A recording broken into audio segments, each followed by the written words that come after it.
All right, it looks like we're live. So, Eric, thanks for coming on. I really appreciate you taking the time to have a conversation with me. Just to jump right in, I'm an atheist, by which I mean I don't believe there are any reasons to believe in a God. Could you tell me some of the reasons you do believe for belief in a God? Then I'd like to tell you my position on those reasons, and then I'd like to hear your thoughts on my position. Yeah, thanks for having me on. A few things I'd say is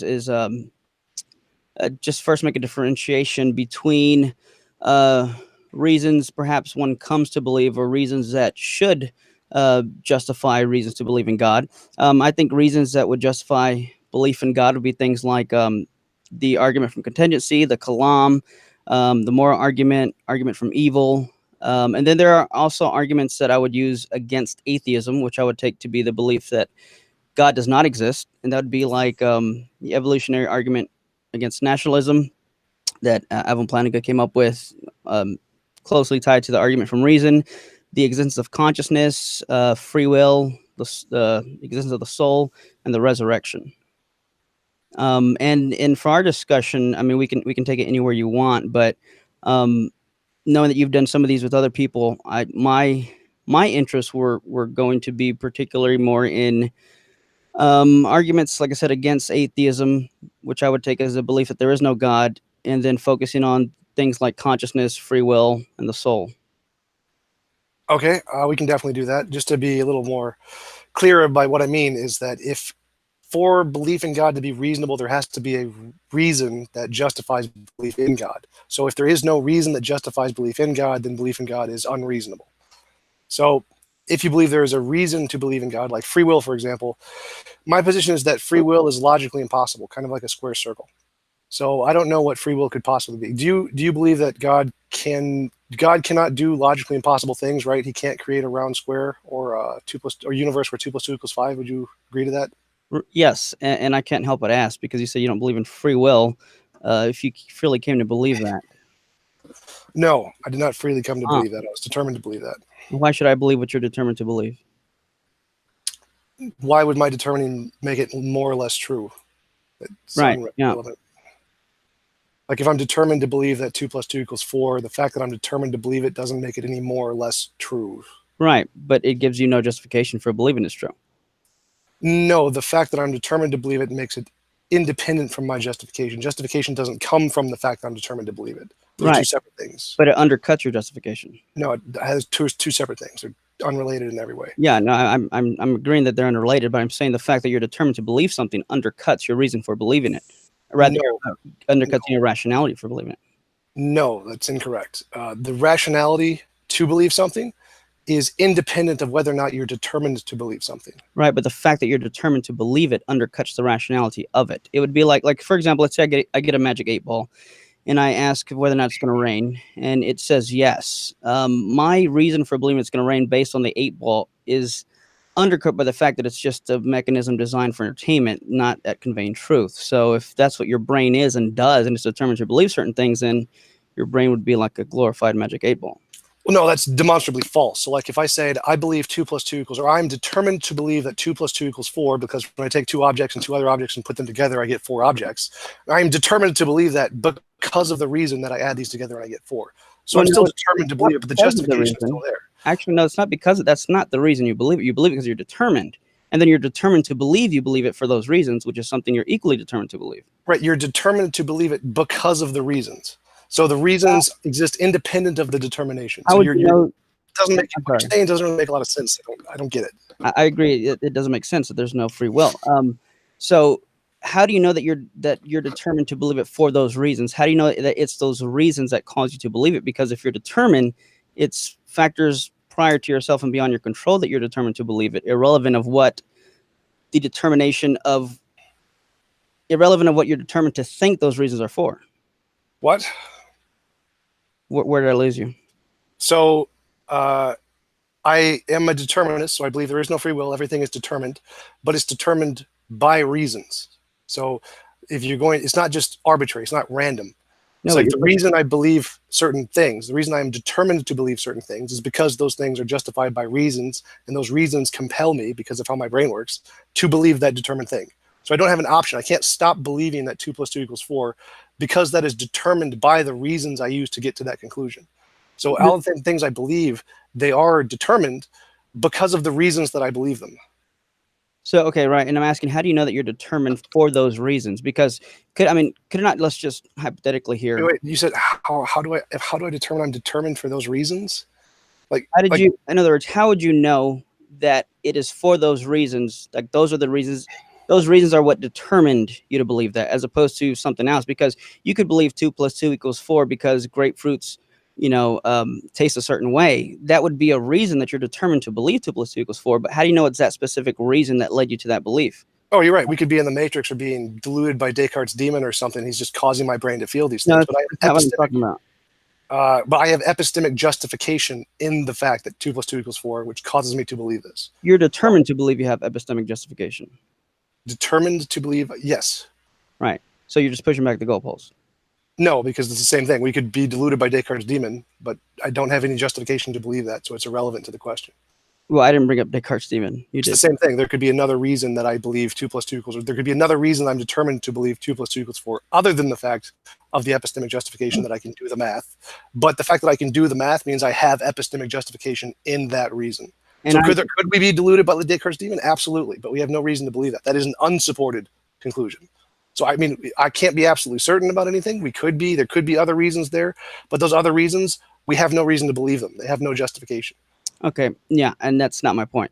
What I'm saying is you're determined to believe something irrelevant to the reasons that you're determined to believe that for. So, in other words, chemicals firing in your brain determine you to believe something, and then another set of chemicals perhaps firing in your brain that lead you to be determined to believe that it is those reasons that you're actually determined to believe it. But if determinism is true, and if you're just something physical perhaps, or however you want to hash that out, then it's something prior to you that caused you to believe that. So, yes, I'm just neurons firing. That's correct. And the reasons are a reflection of the neurons firing. So the neurons firing reflect the reasons, which are cause me to determine the resulting belief, which is also neurons firing. So it's like, what do you mean? What do you mean the neurons firing? What? And I'm sorry, I cut you off. I think there's a. So if we have a row of dominoes, and you could say these neurons are the first 5 dominoes, and they constitute the reasons, and then that knocks over the 6th domino, which is the belief. I mean, yes, the 6th belief is determined by the first 5 dominoes. Yes. Right. I don't see any. Yeah. So the first domino was not the reasons that you gave. The first domino was something physical.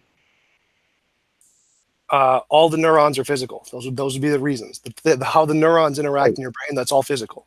Okay, but earlier you mentioned nothing about neurons. You mentioned about when you get 2 things and 2 things that equals 4. That has nothing to do with neurons. That has everything to do with neurons. That's how your brain processes the information, is through the interactions with the neurons. Well, I would disagree that your brain processes anything, in the sense that if you're talking about your consciousness is in your brain, but that's an entirely different topic.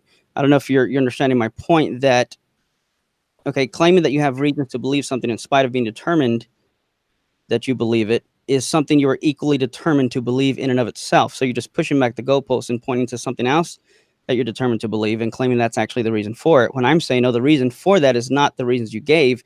It's simply because your brain was a byproduct of something that led it to believe that, assuming, in your words, that it's your brain that processes and believes these things. Right, you're confusing metaphysics and epistemology. I'm not making a metaphysical claim. Yes, you are. In fact, you're making the same mistake that Alvin Plantinga did in his argument, his evolutionary argument against naturalism. He confuses methodological and metaphysical naturalism. He mistakes these two things. It's an error. It was brought up, I think, by Michael Roos in his response. But yeah, you're confusing these two categories. My category is purely what I have epistemic justification to believe. There could be more underlying stuff that I don't have access to in the metaphysics, but I don't have access to that. So I can't make any judgments or beliefs based on that information. I can only make judgments and beliefs based on what I have epistemic justification to make beliefs about. Okay, let me put it this way, because I think we're talking past each other. I don't think you understand what I'm saying. Whatever your justification is something you're equally determined to believe is a justification. Even if that justification is grapefruits taste sweet or sour, that's still a justification that you're determined to believe for a certain conclusion. Or rather, that's what you believe your conclusion leads to. It could be based on anything because you're just determined to believe it. Yes, it could be. It is logically possible that I'm determined by Descartes' demon interfering with my mind, but there is no epistemic justification for that. Now, I understand exactly what you're saying. I just don't think you've researched the philosophy behind this issue enough. You just don't understand what we're talking about. Yeah, I'd say the same about you. So let me try it this way. If someone's determined to believe something because they're determined to believe it's Descartes' demon that determines them to believe it, would they be justified? If someone believed it because they were determined to believe it by Descartes' demon. Yeah. No. Why is that different from yours? Because I'm not determined to believe it by Descartes' demon. I'm determined to believe it by the reasons. Right. No. We'll try so I have justification for some beliefs. And then the metaphysical claims you're making are completely irrelevant to the topic. This has been solved in philosophy for a long time. There's no issue here. This isn't even a serious contention in most philosophers. Like, no. Right. Okay, that's fine. I know you believe that, but let me get to this. So you concede that you're determined to believe X for these reasons. Now, another person could be determined to believe X for a different set of reasons, but y'all are both determined. So it's equal. I mean, there's equal determination going on. Again, you keep confusing. You just are not understanding the basic philosophy here. The difference between epistemology and metaphysics. The fact that you're determined to believe something is an ontological claim. It is the way it is. But the way it is not the same as how we know things. Those are two different categories of things. Okay. How we know things, the justification is independent of the ontology of the fact that we're determined to believe it. Okay, so you think I don't understand it. I think you don't understand it. So how about instead of accusing each other of not understanding something, just ask me, and then maybe we can get on the same page here. Let's try it this way. Give me rephrase what my argument is. What do you think my argument is? What do you think I'm trying to say? And I'm not exactly sure, because you seem to be saying that like how we're determined seems to make a belief less justified. Not necessarily how we're determined, but the fact that we are determined undercuts the validity or justification for any belief. Right, and that's provably false. Like, I can be determined to believe that 2 + 2 = 4. That does not have anything to do whether 2 + 2 = 4 is a justified belief. Right, I agree with you there. Determined is irrelevant to the fact of whether or not the beliefs are true. You have to assess those independently. Yes, and that's an ontological claim you just made. I agree with that, but we're talking epistemology. No, that was an epistemic claim. I'm sorry? That was an epistemic claim. We have to justify that those are independent claims. So I mean, like, you keep trying to get me to explain how the ontology of how I get to the belief is relevant to whether or not you should believe it, whether or not you are justified. Correct? Say that one more time. You're trying to say how I'm determined, because the first question you asked was, I'm determined to believe that some belief, like 2 + 2 = 4. And the thing you asked was, then why should I believe you? Right? That was your first question. My first question was, why should I believe something that you're determined to believe? Right. So I'm determined to believe 2 + 2 = 4. Why should you believe me? So the fact that I'm determined to believe 2 + 2 = 4 is ontology. Why you should believe me is epistemology. Okay. The justification for the 2 + 2 = 4 is independent of whether or not I'm determined to believe it. The fact that I'm determined is a different question entirely. Okay. The exact phrase of my question was, why should I believe something you're determined to believe, not just why should I believe you? There's a difference there. So we are talking about okay. So the fact I'm determined is just irrelevant to the question. The reasons why you should believe it are the justifications independent of whether or not I'm determined. Like, you should believe 2 + 2 = 4 because we can demonstrate 2 + 2 = 4, take two objects. That's why you should believe it. Well, you shouldn't believe it because I'm determined. The fact I'm determined is irrelevant to the question. Okay. No. I mean, I don't see where your question is going here. I can see that. So you're determined to believe something. Let's say I'm not determined to believe that. Okay. What's the difference between us? Well, there's only two possibilities. Either you're determined or it's random. Those are... No, I'm saying let's concede I'm determined and you're determined. You're determined to believe X. I'm determined to believe Y. What's the difference? Be the things determining this to be determined. Right. So our justification for it is both determined. What makes one more or less... No, the fact that we're determined isn't a justification. You're not determined by the justification. I'm saying, given the fact that we are determined, where does our justification come from? If not more determined beliefs, which just pushes back the goalpost. Again, you keep conflating the two. The fact that we're determined is irrelevant from justification. Determination has nothing to do with justification. It's a different topic. Let me ask you this. Okay, so you're saying the fact that you're determined to believe something has no bearing or weight on whether or not we can justify something or have reasons to justify or have undercutting reasons to not be justified. Right. I would phrase it and say the justification for a belief is independent of whether or not you come to that belief by some determined process. Okay. The justification for who? Because when we talk about justification, we're talking about persons. No, I'm talking about logical justification. Okay, right. So whether or not something's true is independent of how we justify it. I agree there. That's ontology. But the fact that you are no, that's epistemology. no, the fact that something's justified the fact that something's true or false independent of us is epistemology. Yes, epistemology is the study of knowledge and how to justify knowledge. Ontology is the study of what is and what exists. Well, let me put it yes, that's epistemology. Let me clarify it this way then. Whether or not something's true is independent of whether or not someone has knowledge of it. Yes. Okay. We're not talking. So in that sense, I can care less about beliefs and knowledge. Something is true or false, even if no one knows it. Yes. Okay, good. That's independent of us. Now, what I'm saying is the fact that you are determined, I would say, undercuts any rationality, just like the magic 8-ball kind of thing. If we're both determined to believe something, what reasons could you give if not more beliefs that are equally determined and you're just pushing back the goalposts? Because determined to believe something is ontology, and whether or not a belief is justified is epistemology. They're two separate categories of things. Like I can be determined to believe 2 + 2 = 4, but that's irrelevant to whether or not there are justifications to believe 2 + 2 = 4. Yeah, I think we're beating a dead determined horse here. So let me start to ask you some questions here. So any decision you make, there are two options. Either you're making the decision for reasons, in which case it's determined by the reasons, or you're making it for no reason, in which case it's random. There's nothing you can add to this to get out of that dichotomy, which means every decision possible is either determined or random. What can you add to that to get free will? Okay, well, hold on. I want to clarify something you're asking. What do you mean by determined by the reasons? How is something determined by the reasons? Are you saying the reasons are literally the thing that cause? Yes. So it's kind of like you can imagine a bunch of roads or electrical signals in the brain, where if you get enough of an electrical signal in one direction, it causes you to choose that option or whatever. And so all of your reasons are essentially things that cause the electrical signal to go in that direction.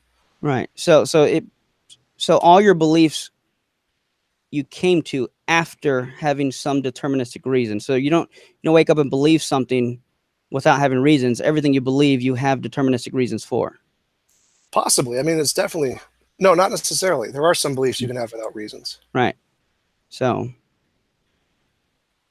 But those reasons are usually other things in your brain. Like if I shock you in the correct place, you can have other beliefs that just pop into your head without any other extent reasons. So could you shock me and determine that I believe 2 + 2 = 4, and then even shock me with the determining reasons for which I believe that, but yet those reasons, let's say you're outside the box and you know those are invalid reasons, yet in my mind you would determine me to believe something and would determine that the reasons you gave me were justifiable.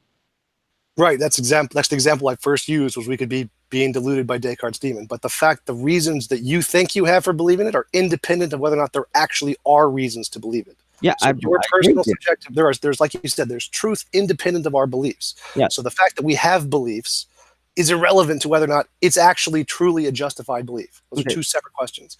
Your subjective reasons, your subjective beliefs don't make it any more or less justified. The question of whether or not it's justified is an objective question, independent of your subjective reasons, and independent of whether or not you're subjectively determined. Okay, I'm gonna hit this horse one more time with this question that I've already asked.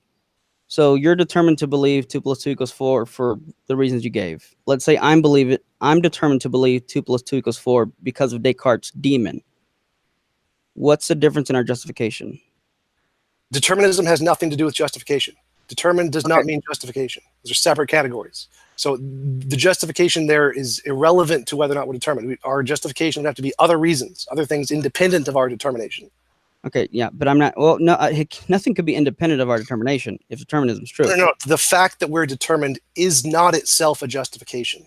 You would have to have other things which would be the justification. I'm not saying your determination is a justification. I'm saying you're determined to believe whatever justification you think is your justification. You're determined to believe something, and then back to, if you shock me, you can determine both my beliefs and you can determine what I think are valid justifications for those beliefs.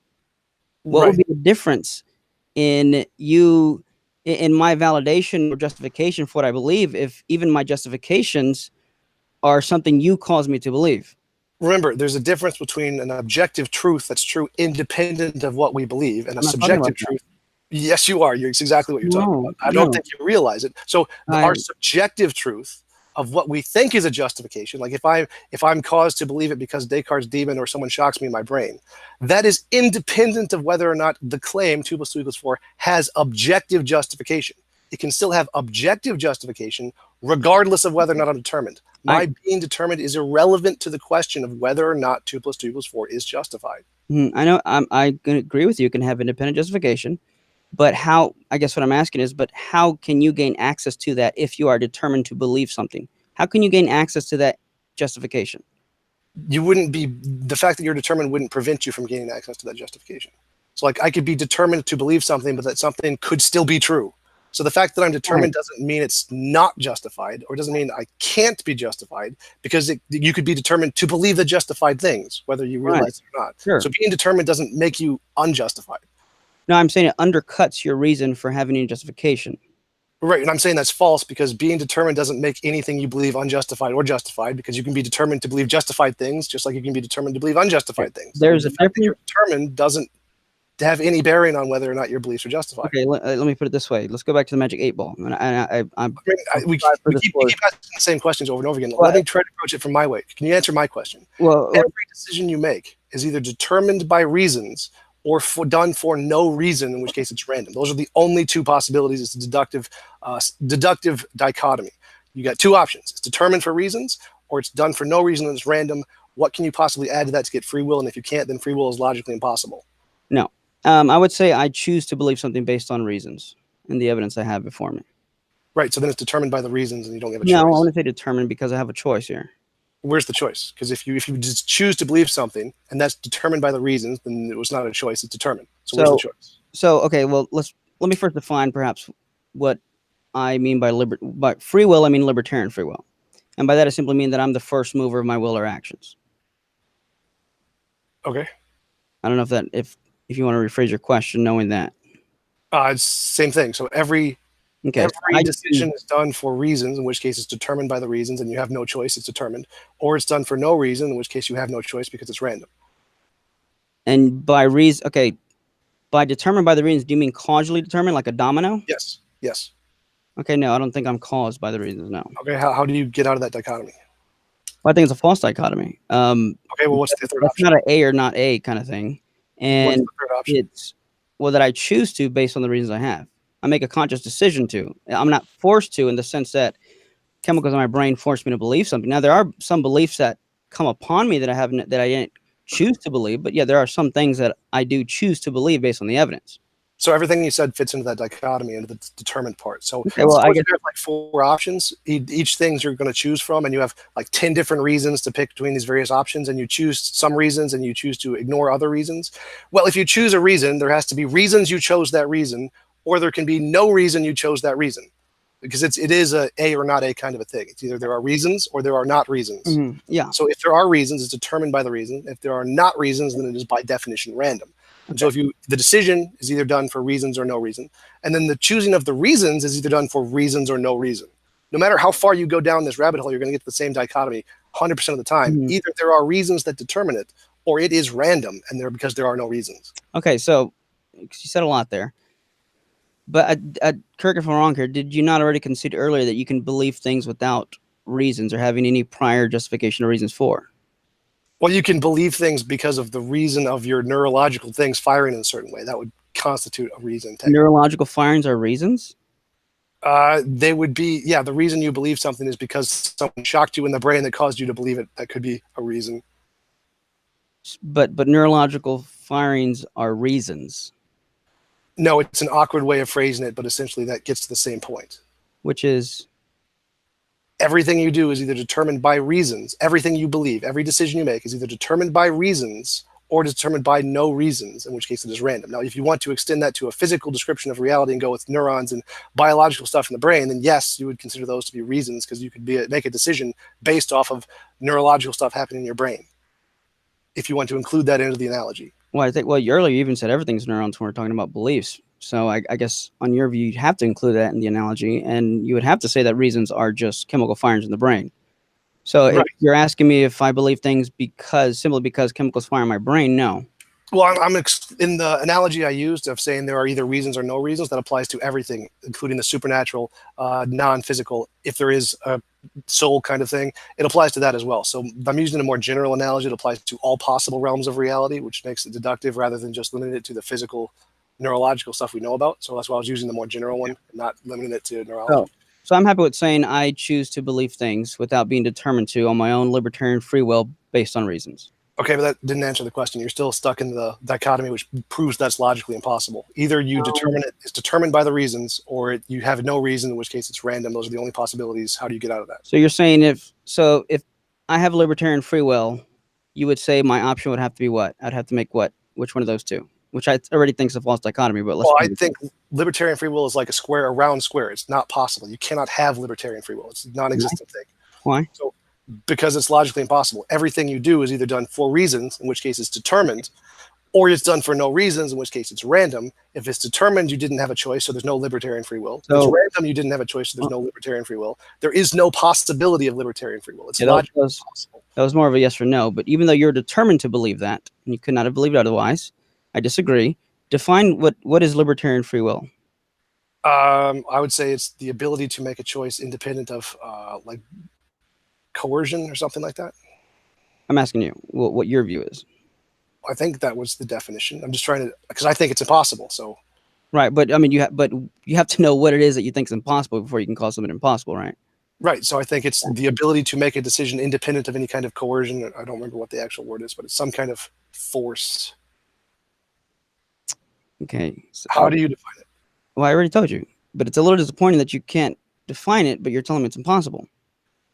Right, because I've looked up the definition before. You want me to look it up again? I mean, no, I know. I want to know what you believe, not what you can look up on Google. Right, and I've already stated that it's the ability to make a decision independent of being forced to make the decision. If you are forced to make the decision, it is not free. It is not a choice. You are determined. So you do not have libertarian free will if you are forced to make the decision independent of some free choice thing. And how do you know that we're forced to make all decisions? Because it's logically impossible for you not to be. The only two options are either you're determined, so you are forced, or you have not determined because there's no reason there, in which case it's random. It's the only possibilities. You keep making that assertion, but that's not an argument. You're just making assertions here. Why can I not be the first mover of my will?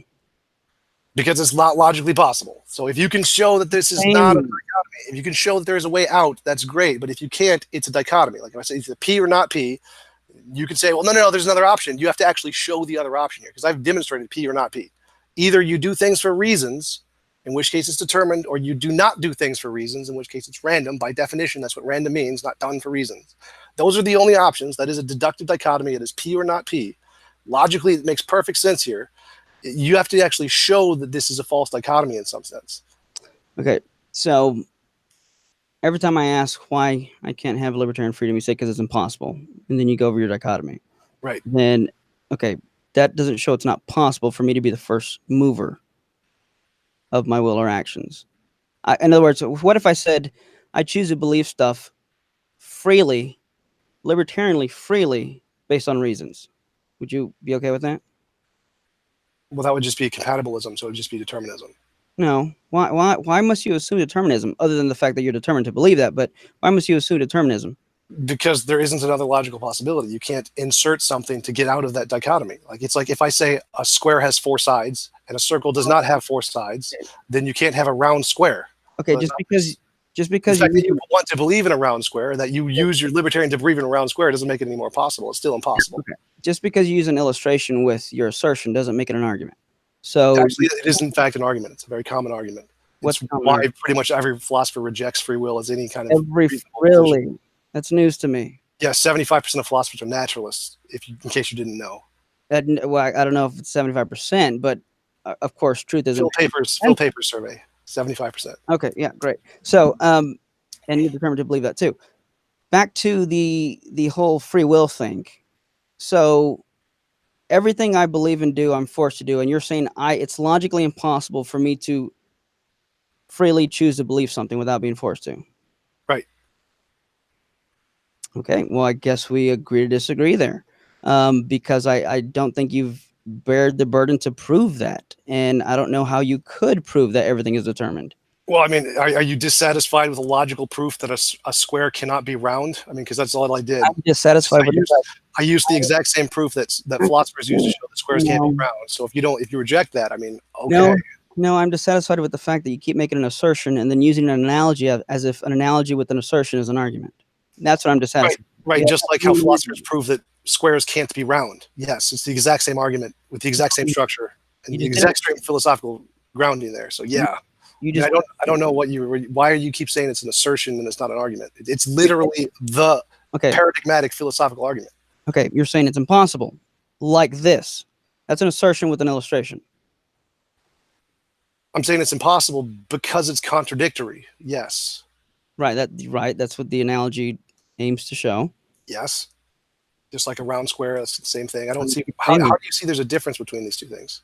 You're making it okay. If I say libertarian free will exists, and you say why? Because it's impossible for it not to exist. How? I say, well, it's just like a squared circle. Libertarian free will exists because it's impossible for it not to exist, just like a squared circle. Everybody believes that. 75% of my Facebook friends think so, and there you go. Right. You'd have to actually have some kind of philosophical argument to understand why it would be necessary to exist. Like the argument I gave right there, where everything you do is done for reasons, or it's done for no reasons, therefore it's either determined or it's random. And libertarian free will is not determined or not random by definition. So you can't have libertarian free will because every decision you make is either determined or random. Okay, so on your view, I claim I believe stuff because I have reasons that I freely choose to investigate and come to a conclusion, and you call it determinism. Right, because all of your reasons are determined. You are determined to believe those reasons, or you are determined not to believe those reasons. You don't get a choice. Okay, well, yeah, I guess we could move on here because this is a second dead horse we've beat. So let's talk about consciousness. So you don't think consciousness is immaterial, right? No, I think the best evidence we have is that it's material. It could be immaterial. I can't prove it, but I think we have no reason to believe it. We have evidence for that. Same way we have evidence for everything. By making future testable predictions. If the consciousness is produced by the brain, then we can predict that if we damage the brain in some way, we can affect consciousness, and we can damage the brain and affect consciousness. Therefore, it's reasonable to believe that consciousness is produced by material processes. Okay, so far you've said consciousness is produced by the brain, which could be still dualism. That'd be property dualism, so that doesn't prove what you're saying. Correct. Hold on. Let me finish because you made 2 points, and then you said that you can have brain damage and stuff like that, and that can alter mental states or memory. That would show that there's a correlation or a cause effect relation there, but that wouldn't show that it is physical. That's not an example of identity. So the very 2 things you gave me, neither one of those 2 things prove consciousness would be physical. Correct. That's true of all of science. All of science can't prove causation. All of science can't prove anything with absolute certainty. It want to be evidence. I'm not talking about certainty. It want to be evidence for consciousness being physical. Well, no, because we can say the same thing about the whole world could have been created 5 minutes ago, which could explain everything. So therefore, we don't have evidence to believe that the world revolves around the sun. Because, well, no, we don't have any evidence of that since the world was created 5 minutes ago. The fact that we have all of this stuff on our references that seems to indicate that, well, that's not actually evidence that the world revolves around the sun because the world could have been created 5 minutes ago. Okay. The fact that there are alternative hypotheses doesn't actually mean that it's not evidence of the one that makes the testable predictions. That's funny. The fact that it makes testable predictions means it is evidence. Okay, hold on. And that's funny because you do the very same thing that you're saying I'm doing when it comes to God. But let's set that aside. What do you mean? I asked you for evidence, and you gave me those 2 things, and then you said, "Well, no, it's not evidence for it." Is it evidence for it or not that consciousness is physical? Yes, it's evidence for it, but it's not proof. Okay, so let's call it. So I'm saying it's not evidence for it. Okay, is the fact that we can make measurements of the light curving around the sun evidence that the Earth revolves around the sun? I could care less. We're talking about consciousness here. Well, that's what I'm saying. It meets the standard of evidence that every scientific claim meets. Okay, so now you're also now throwing this in there. You're assuming that the question of consciousness is a scientific question. Why?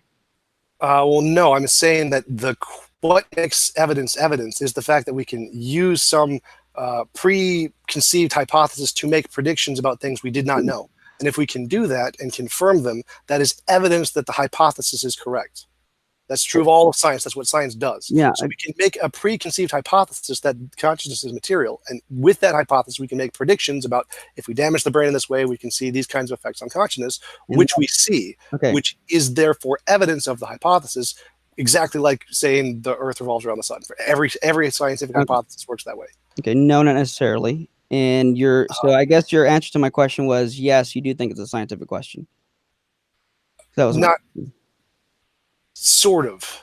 So I'm not sure what you mean when you say it's not a scientific question. What do you I'm mean? asking you. So you think this is a scientific question? I'm not sure what you mean by scientific Well, you question. Could said you it. elaborate on that?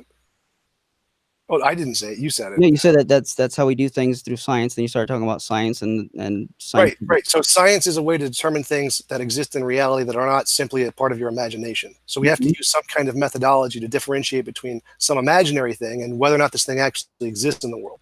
And the way we do that is we make future testable predictions. Okay. Now, we can scientifically approach the supernatural. If you can show future testable predictions with the supernatural, that can be assessed by science too. So I don't see there's like a scientific question. Okay, you're making like 5 points in a sentence, so we got to go one at a time here. Scientific investigation for supernatural. I think that's absurd and category fallacy, but we'll set that aside. There's something else you said that I forgot, and I don't write as that fast. So, are you familiar with empirically equivalent theories? Yes, the problem of underdetermination. Okay, so explain empirically equivalent theories for me. There are multiple ways to explain any set of empirical data. Infinitely many, actually. No, that's not what empirical equivalent theories is. So, so there's 3 positions when it comes to philosophy of mind. You have strict physicalism, then you have a type of dualism, it's property dualism, then you have substance dualism. Everything you said, all the empirical data you can give could equally fit on all these 3. And there is no amount of data that you or I would disagree with that would prove one position over the other. That's right, which is exactly what I said. There are multiple different hypotheses that can explain all of the empirical data. And no, what you said is wrong. There are 3 theories about the mind, which are physicalism, dualism, and idealism.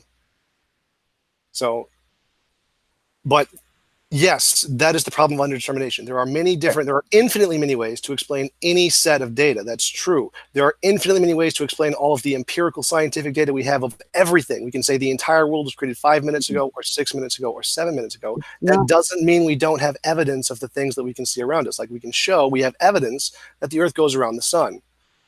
That's fine. It meets the standard of what qualifies as empirical scientific evidence. Does it prove it? No. Could there be other ways to explain it? Yes. There could be infinitely many other ways to explain it, but that's the best conclusion we have because we have a hypothesis that makes future predictions that are confirmed, which is the same with consciousness. Okay. So again, you're saying a lot, and I need to start writing more. So why do let me go about it this way, because every time I ask a question, you'd like make 5 more points. The fact that you can change stuff in my brain, or I can have brain damage, and it'll affect my mental state. Why do you think? I mean, did you use it as an example, as if that would somehow disprove that consciousness is immaterial, or do you think that's something that only fits on your perspective? Because I've heard you say before, if it counts for everything, then it counts for nothing. Right. So there are always infinitely many ways to explain anything. So you can actually explain all of the data with dualism or idealism or physicalism. They can all explain all of the data. But to have one explanation that is more supported than the other, what you have to do is you have to take the explanation and make future predictions. Say no, that because if it explains all the data with all those 3 positions, then all those 3 positions can make future predictions and they can all be the same. That's empirically equivalent. No. Yes. So all of the past and present data can be explained by infinitely many theories. Like, for example, I can say we saw a cup fall over. That could be explained by magical leprechauns or fairies or something. But in order to say that that was a justified belief, I would have to take that hypothesis, say, if it was fairies, then I can predict this other thing, which will also be discovered to be true, which we don't know yet. And if I can discover that is true, then I have a reason to believe it was the fairies, because we can predict more stuff in the future that we don't know yet. Okay. And if you can do that, that is a good reason to believe in fairies. Okay, let's. We can do that with the physical one. We can't do it with the dualism or the idealism. Okay, let's set the fairies aside, because I think what you said last is where I want to get to. Give me a future test or prediction you can make that would fit the position that consciousness is physical that I could not make, given that I believe consciousness is immaterial. We'll be able to make consciousness with artificial intelligence and computers. And how would you know that they're conscious? Well, we do it the same way we know that I know you're conscious. I just do it based off inductive analysis. I can't prove you're conscious. So, I have sufficient reason to believe you're conscious. Are you familiar with John Searle's Chinese room experiment? Right, that's a metaphysical question, which is irrelevant. I can still believe that you're conscious, even though I don't know it for sure. This is all metaphysical. We've been talking metaphysics for the past 5 minutes. Sort of, no. We've been talking epistemology. Like No. all science is epistemology. Science says nothing about metaphysics. We're talking about scientific, how the brain functions in physicalism. That's all epistemology. It's Okay, not first of all, yes, this is metaphysics. And that might be true if your position is correct. But remember, I don't think consciousness I know consciousness is not physical. So it's not a scientific question. Back to John Searle's Chinese room experiment. You know that he argues that basically mimicking behavior of consciousness does not show something's conscious. Right, and that also applies to supernatural too. The supernatural also can't solve that problem. Okay, don't slide that in there. Let's stick to consciousness. So, what is consciousness? What would you say consciousness is? Because I don't even know how you would determine whether or not AI is conscious. Well, I just say it's the conscious experience, I guess. Right, but that would be the AI, the robot having that experience. How would you know that the robot? I would determine it the exact same way I determine you have consciousness. If it can do everything you can do, I'm going to say it's conscious. So, what about some robots now? Or do you think computers are conscious? No. No, why not? Because they don't have the ability to learn and process and react in the same way a human does. Okay, so why Or an can't it animal be like a does. lower form of conscious then? Why can't that be a lower form of conscious? It could be. I don't know. Okay, so why say it's not? Because I don't have any reason to believe it is. Like I'd have to actually be justified in the conclusion it is kind of a consciousness. And where would you draw the line when it comes to AI? Like, why, in China and other places, they're making these weird looking robots that look pretty human, and you can have some sort of a conversation with them. I mean, how do you know is that conscious? I don't know. Maybe you think it is. No, I'd say that they need to be able to do pretty much everything humans can do for the most part. Okay, so an infant would an infant be conscious? Possibly. Possibly. You don't know if an infant is conscious. If an AI could do what an infant I'm talking about, could do, would I consider it conscious? Possibly, possibly not. no, I'm talking about infants. Are infants conscious? Actually, I assume so, yes. Okay, but they can't do everything you and I can do, right? Right. So where I would draw the line is when I'm going to say a computer is conscious when it can do what we assume or what we label as what most humans can do, an adult human can do. That's when I'm going to label it conscious. Okay, but only for robots, not humans, right? Right. I have a higher standard for robots because we don't have a biological system that can show that they lead into the others across a certain amount of years. Say that again. We don't have a biological system. We know kids grow into parents, and we know parents are conscious, so we can assume the kids are probably conscious too. Probably. But we don't have that for computers. So I'm going to say my standard for what a computer would have to do before I would call it conscious would be as much as an adult human would be. Why would you say children are probably conscious? Well, it depends on what consciousness is. Like we don't actually know what consciousness is. I do. No, you don't. Have you published a paper in any academic journal? Have you solved all the problems in every field of philosophy and biology and neurology? No. You can assert you do. You don't know anything. All right, and you can assert I don't.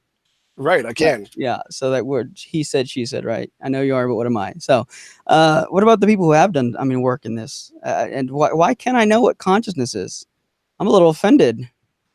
Why can't you know what consciousness? Like no one knows what consciousness is. No one. No one. Really? It's one of the biggest unsolved problems in all of everything about the universe we don't know. So the one thing that we know the most. If you can solve this, you will be like world famous in a matter of days. Like this is a pretty big issue. Like please publish a paper, enlighten the rest of us. What is consciousness, please? Well, there's lots of books out there I can give you. I can even buy them for you if you'd like. Right, and they're not accepted. They're not accepted for a reason. None of them are taken seriously. Accepted by who, Tom? Accepted by the world. Like if you could actually demonstrate what consciousness was to a scientific level, like Einstein demonstrated what general relativity was, you would be world famous in a matter of days. Right. Okay. So the very thing that we know the most about, our mental lives, which is consciousness, you say we know nothing about. Yes, the fact that we know about our conscious experience doesn't mean we know what conscious experience is. Really? You don't know what conscious experience is? Yes. The fact that we experience it doesn't mean we know what it is. I mean, we experienced colors before we knew what colors were. We experienced optical illusions before we knew what optical illusions were. The fact that we experienced something doesn't mean we know about it. So consciousness is not an experience? Consciousness is an experience. Why? Okay. All right. Well, then I guess we know about it, huh? Right. And we experienced colors too before we actually knew what colors were and how photons flew into the eyes and how the eyes process information. The fact that we experience it doesn't mean we know anything about it. Tom, so colors are photons. Yes, colors are photons processed by the retina in the eye, processed to the brain. Yes. So you need an eye to see color. Yes. Or you need a brain that gives you the signals that precede color. Yes. Would you say you need light to see color and photons to see color? Or you need the electrical signals in the brain that produce color. Yes. So if you close your eyes and I ask you to see a pink elephant, would you see a pink elephant? No, I can imagine an elephant. I Right, you would imagine. Would you say you'd have an experience of a pink elephant in your mind? I would imagine one. I wouldn't see one. Well, to see in the sense that you'd have that sensation, it'd be a mental state, right? Right. That's because your visual cortex, what it does is it mimics the sensations given to you when you see something. It mimics photons?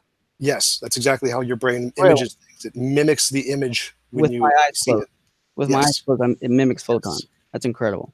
It mimics the sensation in the brain produced by the photons interacting with your eye. Oh, so now the sensation is in my brain. Yes, it's always been in your brain. Really? So could I crack your... I wouldn't never do this. I'm a Christian, right? Slight joke there. I would never crack open your brain. But if I were, let's say, a surgeon and opening your brain, I'd see that pink elephant in there? Not exactly. Like they have done experiments with cats or baboons. Exactly. We don't have that level of quality in the brain. And once we do, yes, the answer is yes. You will be able to find the pink elephant in the brain. We know for a fact that we can show a certain picture of a pattern to, it was either a baboon or a cat, put a radiometric dye in the brain, kill the cat, cut open the brain, and put the brain up against a piece of paper to read the radiometric data, and we find the image of the picture that they looked at on the paper. So yes, we can find the physical image of what you're looking at or imagining in the brain. Yes. So, in the brain that's on the paper. In the brain, yes. And so you said on the paper. Which one is it? So we take the brain, we cut it in half. Yes. We stick the brain on the paper. Mm-hmm. So the residue in the brain gets on the paper. So it's in the brain, and then it becomes on the paper because you put the paper on the brain. So it's in the brain. Oh, okay. So if I get a CD and I break it, will like notes and like the note C like fall out of it, or songs fall out of it? No. Is music inside the CD? No, ones and zeros on the other side of the CD. Oh, okay, right. So the brain though, but that does have the music in there. Right. For many things, yes. The brain physically processes the information. So yes. That sounds like special physical shapes. No, for some things, like physical shapes, the brain literally creates the physical shapes. Yes. And if you open up my brain and put it against a piece of paper, some physical shapes will pop out and some songs will pop out? Physical shapes, yes. You're not going to find songs that way. Why not? Because it's a different medium. You couldn't, I don't know what kind of shape, like there's sounds, not physical shapes. So you wouldn't be able to see a shape of a sound. But maybe it's like if there was a way to like read audio from the brain, then you could produce a song from hearing someone think about it. Kind of like a CD, huh? Sort of. Huh. But CD is in ones and zeros. Right. So neurons firing. You have some way to translate the ones and zeros into the song. Oh, I like that. I like that you use the word translate. So, but when it comes to the brain, it's not in there. That bad boy is in there. That pink elephant, it's boom in my brain. Physical shapes, yes. Physical shapes are actually processed in the visual cortex. Yes. The physical shape is there. They're not translated there. They're there. Like, how big is that elephant that would be in my brain? Because I'm impressed that you think a pink elephant fit in my brain. Right, because that's what happens in the brain. That's how the brain processes information. We can do the experiment. There are published papers on this where they cut open a brain, have it have an image in there. We've seen that happen. Okay. We can prove this scientifically. We've got this down. Okay, I'm shocked. Okay, we're on AI because I think the point's been made. I heard someone once say, "I don't even need to respond to that. I just need to make sure the audience understood what you're saying, and that's sufficient for me." So if you think elephant could be in my brain, that's correct. Yes, that's fine with me. Okay. So let me give you an argument. You tell me what you think. And you probably, if you've seen in my videos, you probably have heard me use this illustration or argument, which you can find at YouTube/C/Eric Hernandez. Short, shameless plug. So I would claim that consciousness is not physical because the properties of the mind are not shared by the properties of the brain and vice versa. And I'm assuming you're familiar with Leibniz's law of identity. Yep. Okay. So, well, let me just go ahead and, given that you're familiar with it, for the listeners who may not be familiar with it. So, according to Leibniz's law of identity, if two things are the same thing, then they share all the same properties. If they don't, then they're not the same thing. So, let's take a mental state like a belief. A belief can be true or false, and that belief can be corresponded and correlated with neurons firing in my brain, but the neurons themselves are not true or false, but my belief is true or false. My brain can weigh 3 pounds, but my beliefs don't weigh 3 pounds. The sensation of a red or a pink elephant, which is in my mind, that can versus an actual pink elephant. My brain can be 7 inches long, but the thought of a pink elephant, which is in my mind, is not 7 inches long. There's a lot more we can go through. We can talk about qualia, aboutness, ofness. I forget the word escapes me, but you get where I'm going here. So what would you do with that? That the properties of the mind are not shared with the properties of the brain? Composition division fallacy. Like I could say the properties of an ocean are not the same as the properties of hydrogen and oxygen molecules. The properties of the sun are not the same as the properties of the hydrogen that makes up the sun. The fact that the collection of things has different properties from the individual parts of the thing doesn't mean that they can't be made up of the individual things. Okay, but that's not my point. So, okay, because you would agree that a drop of water is wet and the ocean's wet, yes? I don't think a drop of water can. I'm not. Maybe. Yeah, I guess so. A drop of water can be wet, but a single molecule of water probably wouldn't be wet. Okay, let's stick to what I'm saying. A drop of water can be wet, and the ocean can be wet, right? Right. Because they're the same thing. They're water. They share the same properties. I'm saying in principle, there is no shareable properties between the mind and brain. Right. I can just refute your point there by saying a single molecule of water isn't wet, but it's still water. Molecule of water. We're talking about a drop of water. Those two things. Or no, your argument was there. You're saying they're the same thing, therefore they have the same properties. But a molecule of water is still the same thing, but it doesn't have those properties. So that refutes your point. So water's not wet. And what do you mean? A single molecule of water is not wet. No. What do you mean by a single molecule? H2O is not wet. H2O is not wet. It's not wet. Okay, yeah. I've when I used to substitute at school, I heard 8th graders arguing about whether or not water's wet. But I don't want to go on a tangent about the water thing. I really don't. My thoughts can be true or false. No part of my brain's true or false. You think that's a what fallacy? Composition division, or the truth or falsity of the claims is something that's independent of your brain. So the fact that your beliefs are true or false has nothing to do with your brain. It's kind of like that. What? Right. I said good. So that means that your mind and brain are the same thing. No, the beliefs that you have in your head, whether or not they're true, has nothing to do with your brain or your mind at all. They're completely irrelevant. So remember earlier in our discussion, you said you have a belief and you're determined to believe it. Mm-hmm. The fact that you're determined to believe it is independent from whether or not it's true or whether or not it's justified. It's the same thing. So the fact that your brain is determined to believe something or believes something that is true is independent of the truth. The truth of it is something that's outside of your brain. So there's no contradiction there. Okay, so I don't believe your brain thinks, first of all. I don't think your thoughts and your consciousness is in your brain. So that wouldn't apply to what I'm saying. But the fact that the mind and brain don't share, are there any properties that the mind and brain share? What do you mean? Like they do stuff? Vision? No, okay, so visual experience, auditory experience, touch, taste. That's all consciousness, yeah. So mental state.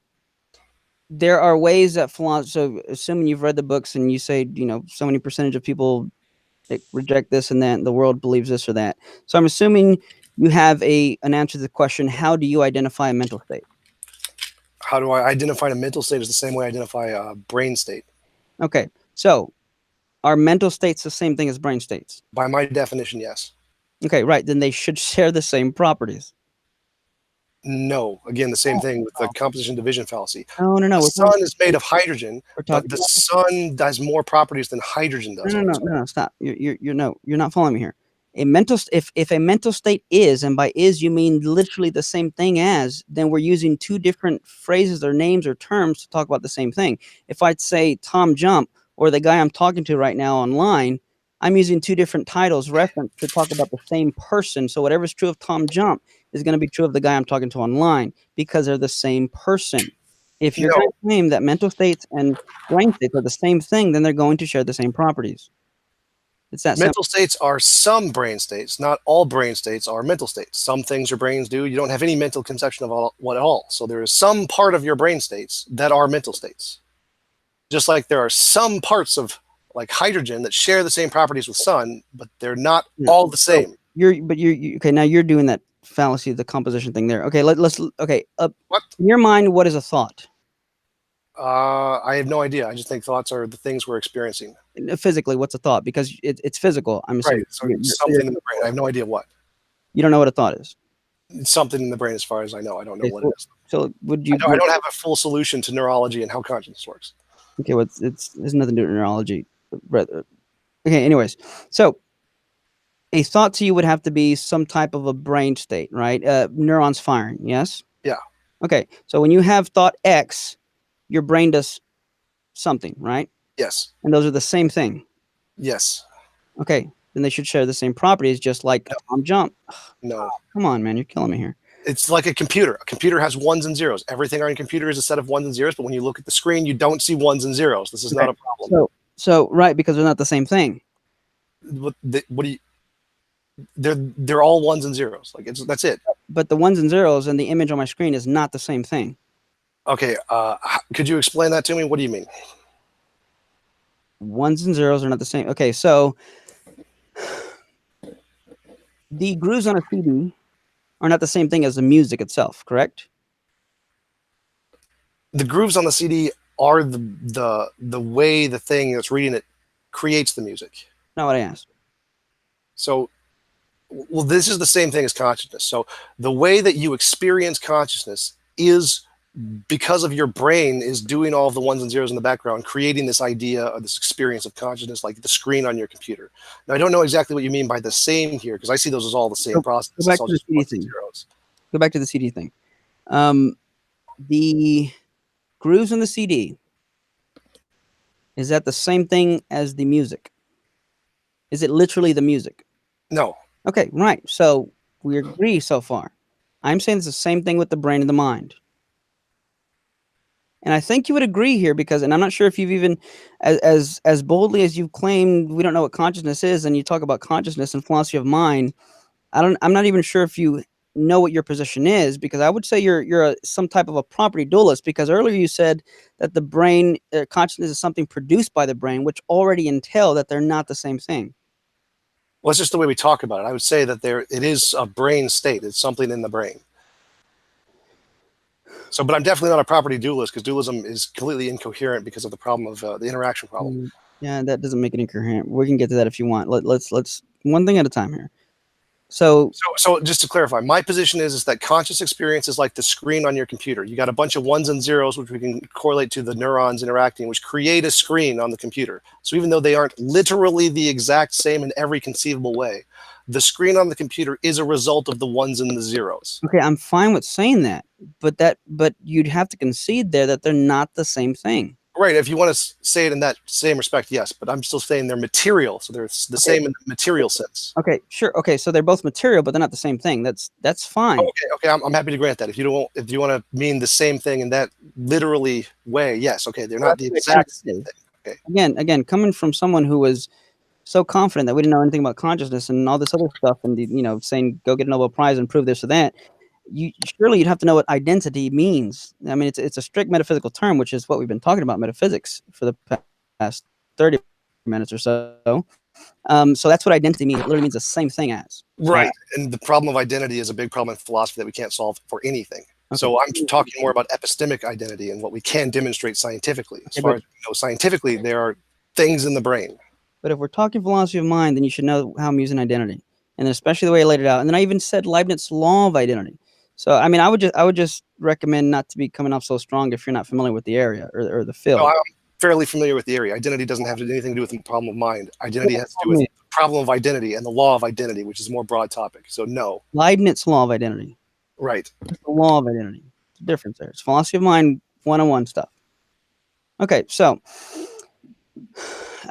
because you give me two different answers, but maybe we should move on here. But so consciousness is not literally the same thing as the brain. But consciousness is a result of the brain. Okay, right. So then, neurological process. It is not the exact same because there's other things the brain does which are not conscious. Okay, so your answer is yes. That you agree with me that it's not the same thing. You think it's just still something physical. Right. It is a process of the brain. Explain that. It is a result of interactions in the brain, but there are all kinds of other interactions in the brain that do not result in consciousness. So if I get a guitar and I, play a note, which is the result of pressing certain strings and plucking certain strings, would it follow that the note C is the same thing as me plucking strings? The note C is the vibration of the sound wave produced by the vibration of the guitar strings. Okay, I disagree, but your answer is no. So okay, we got that. So it's not. So that's what I'm saying there. So I think so. I'm almost even kind of helping you So formulate. velocity is a result of the process of the strings wiggling. Right. So it's not the same thing as Right, pressing. it's a process of result of the strings. So I the consciousness understand. is a result of the processes Then of the brain, or is a process of the brain. I understand that. So then would you consider yourself a functionalist? I don't know. I don't have a strict position on consciousness because I don't know what it is. Well, that's what it sounds like. You don't know what it is, but you know it's physical. The best evidence we have indicates it's physical. We have no reason to believe it What otherwise. evidence? Now it feels like we're going back in a circle. What evidence is it? Evidence is the ability to make future testable predictions that are confirmed. Idealism cannot do that and has never done that. Dualism cannot do that and has never done that. Physicalism can do that. So we have evidence for physicalism. We don't have evidence of anything else. Okay, but didn't you concede earlier that they're empirically equivalent? Again, there are always empirical equivalencies for everything. We can explain everything with empirically equivalent theories for literally all scientific data for everything. It does not Being ad hoc is what I'm saying. Without being ad hoc. I mean, right. Okay. So, Wow. so the point is that the most supported ones are the ones we have scientific data for, which is the ability to make testable predictions. Okay. There are still always going to be infinitely many empirically equivalent alternatives. It's the problem of underdetermination. It applies to everything. We don't have a way to prove one is absolutely correct. All we have is the ability to make future testable predictions, which gives us reason to believe this one is better than the other. So we have that for physicalism. Okay. So I'm going to try this again then. Give me the evidence that consciousness is physical. Future testable predictions, we can damage the brain and it'll cause effects on consciousness. And I can't explain that? You can always explain any set of data with infinitely many empirically equivalent data that does not make it not evidence. How is that evidence for which is funny because when it comes to God, you say the complete opposite against theists, which I think is disingenuous at this point. No, if all of the evidence works equally as well for all of the alternatives, then none of it's actually evidence for one or the other. Okay, good. The fact that we can make testable predictions before we know them and get them right is only true under physicalism. It is not true for the dualism. It is not true for idealism. So it only works for physicalism. All the evidence you can give, any empirical evidence you can give, can work for all three positions. Right, in the past or in the present, but not in the future. The only one that can make future testable predictions is physicalism, which physicalism now has more evidence because it has one thing the others don't. Which is that you think to be conscious, that hopefully can do more than infants, which I think is even that criteria of itself is it's pretty wild. That's just a criteria I made up for what would satisfy me. It has nothing to do with the science. Well, I'm glad to hear that, but I think it's a wildly made up, ad hoc, arbitrary, whatever you want to call it. I don't even know what you want to call it. So the evidence that consciousness is physical is that you think AI will be conscious, although you can't know whether or not it's conscious. How do you know? Let's try this. Maybe we can start to shift a little bit. How do you know when you're in pain? The sensation of pain. When I have the sensation of pain. Right. And is that something you know by means of the physical? No. Good. We agree on something. Okay, right. Because I would say that pain, which is a qualia, which is a conscious thing. Qualia is not physical. It's the experience of a mental state, the qualitative texture, if you will, of a mental state. Right. So it's not physical. Would you agree with that then? Well, I'd say it's not a physical means in the scientific sense, but we can then look in the brain and see that there is an electrical signal and say, yep, that person's in pain because they have the physical sensation of pain. So we can learn of pain by looking at the physical. We don't do that because it would be tedious. We can just experience pain. So we don't actually look at the physical mechanisms of the brain to know we're in pain. We just feel pain. But we can. So let me rephrase what you said, how I would put it, and you tell me what you think about it. I want to hear what you think. So when I have an experience of pain, it's in my mind, which is not in my brain, and there's a correlating, kind of like the guitar, the CD thing, there is a correlation of a brain state, but looking at my brain state doesn't necessarily tell me what mental state I'm in, but there is a correlation between the two. Right. Just like there's a correlation in everything in science. What's equally supported is all scientific. Okay, I don't know what you meant by the last part, but I want to focus on this.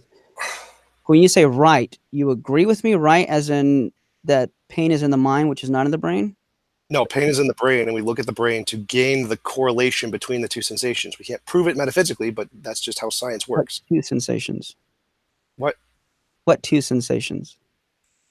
We can look in the brain to find the sensations. So we can see the sensations are occurring by looking at what's in the brain. Like we can see pain is occurring because of the sensations that go through your body.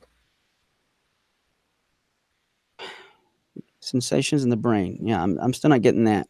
The electrical signals. Okay, right. So that wouldn't be the sensation, though. An electrical signal would not be a sensation of pain. Yeah, the electrical signals are what result in the sensation of pain. Sure, I wouldn't word it that way, but okay, right. So there's a correlation. So when you look at, in other words, and here's what I'm also getting at, you don't have to look at anything in your brain to know about what mental state you're in. Right. Okay. And I'm arguing it's because, one, it's not physical. So you couldn't describe pain by any physical neurological mechanisms. Would you agree with that? No, that just means we don't understand it enough to be able to translate things in the brain to conscious experience and how to go between those two. What do you mean by understand it? What's the it you're referring to? The consciousness part. We don't know how to go from physical stuff in the brain to qualia experience yet. Okay, but okay, hold on. Qualia. I don't think qualia experience is physical.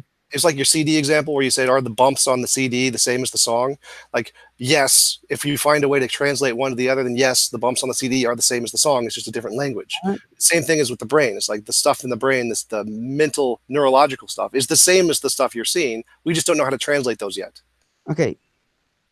No, the CD, the grooves in the CD are not the same thing as the songs. I mean, I don't know. I'm at a loss for words that you'd even say that. They're not the same language of the same thing. It's just a different language. There's a cause and effect relationship, but a cause-effect relationship does not establish identity. And by identity, again, means that literally the same thing as. Eric Hernandez is identical to Kendall Hernandez's husband. That's my wife. That is identity. But showing a cause-effect relationship or even a dependence relationship is not identity. Right, and I'm not saying literally the same in every conceivable way. I'm not using identity in that sense. Right. Well, that's what identity is. So then I would say just change your use of words, because when we're talking philosophy of mind, I'm going to stick with the definitions that philosophers actually use. No. So when I say the song is the same, I mean it's the same general thing, but it's not the exact same. Like we are the same species, we are not the exact same. So when the song is the general same thing, it is just a different expression of the same language, or different expression of the same ideas in a different language. What did you say earlier about philosophers' definitions? I'm going to stick with philosophers' definitions. I'm not going to go with. That's what I'm doing. That's not what you're doing. That's what I'm doing. I'm sorry. You couldn't even define identity to me earlier, and then you were unfamiliar with it. I'm talking about what the philosophers are using. No, you're not. You're not even close. Okay, well, most philosophers reject pretty much everything you've said. Really? Wow. Are materialists. 4% are dualists like you. It's a joke position. You don't even know what I was saying, but yet you know that most philosophers. Right, because I don't really understand your position. You're not using different definitions than what I'm familiar with, and I actually talk with. Okay, so pain. Let me try it one more time. Is pain physical? Yes or no? Yes, pain is a result of the physical processes in the mind. Yes. I didn't ask is the result. Is it? Yes, it is a physical result of physical processes in the mind. Okay. What do you in the mind? But by mind you mean brain. Brain, yes. Okay. I consider them the same. So if I use them, it's by habit. Okay. No, understandable. I'd say it's kind of how we're made, right? So, where do I want to go from here? I don't know. Is there anything you want to ask me? Because I mean, I think the points kind of make themselves here at this point. Well, you said you had a solution to the interaction problem. No, I didn't say I had. Well, I didn't necessarily say I had a solution. I said that doesn't disprove that there's no soul. Well, I said it made dualism incoherent. Why? You said it did not make dualism incoherent or something like that. Right. Why? Why would it make it incoherent? Because there's absolutely no way to assess that this other entity or other aspect of reality you say exists. There's no reason to believe it isn't an imaginary thing, any different from any of the infinitely many other imaginary things that we can experience. So ignorance makes something incoherent. Right, because if you can't get it to interact with the things in our brain, then saying it interacts with the things in our brain is ridiculous. Like what? No, so my question: ignorance makes something incoherent? Yes, if you're asserting something as an explanation, okay, which you have no way to explain as the explanation, well, then it's incoherent. It's like saying a rabbit can cause the universe. Like what? So are you omniscient? No. So you have ignorance, like I do, right? Yes. So are you incoherent? No. Okay. But That doesn't in any way address the issue. So again, if you assert something as a solution, but it can't work as a solution based on the thing you provided, that makes it an incoherent statement. So your position is incoherent. Let's say I give my son's one, and he, for the most part, I mean, he can grab my phone or my wife's phone, and he can kind of, he knows how to swipe here and there. So he has some type of understanding, at least, that when I do this works. But he perhaps cannot explain the interactions and the mechanisms behind the electrical signals within the phone. Does it mean that his understanding is incoherent, or does it mean that he's wrong, or does it mean that there is no phone, or what would you? If he asserted a solution and said he could explain that, and he doesn't understand the things, then yes, his explanation is incoherent. Solution to what? So, like, if he says, I can explain how this is happening or why this functioning is occurring in the cell phone, but you just admitted he doesn't know what's causing it or doesn't know how the interaction happens, then yes, his position is incoherent because he just said he can explain something which he already admitted he can't explain. Well, he can't even talk, so that'd be impressive even went that far. But no, I'm just, right. So that's my point here, is that you're saying that you can explain something, but you don't know how to explain it because you can't. What am I not going to explain? So you think the definition of a soul includes an explanation of the interaction of the mind and body, or the soul and body? Right. If you believe that there is a mind-body dualism, and that the dualism, the mind in some way interacts with the brain, and you can't explain how it interacts with the brain, well, then you're saying you can't explain something, but it's still this unknown something. So no. Okay. So because there's an ignorance or a lack of knowledge, or because we don't know something, or let's use me, aside from my son. I don't know how this phone works. I mean, I appreciate it. It's a little bit too expensive, but whatever. I don't know how it works, but I use it.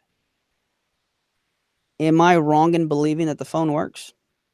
No, you'd only be incoherent if you claimed you knew it worked, but you couldn't show it how it worked. Okay, I know it works, but I can't tell you how it works. The incoherence is you're claiming to know, or claiming to say that there is a mind body, there is a dualism, but then you're claiming to know you can't show how they interact. You're claiming they interact, you can't show how they interact.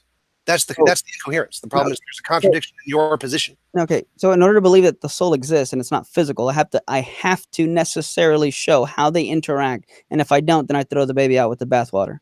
Right. If you don't have any reason to believe they exist and can do anything, then you have no reason to believe they exist and can do anything. You literally think people believe in the soul because they know how it interacts with the body? Like, you think that's why people believe in the soul? Because I've never heard anyone argue for the soul and saying they believe in the soul because they know how it interacts. That's right. Right. They believe in the soul because they believe in ridiculous things for no reason.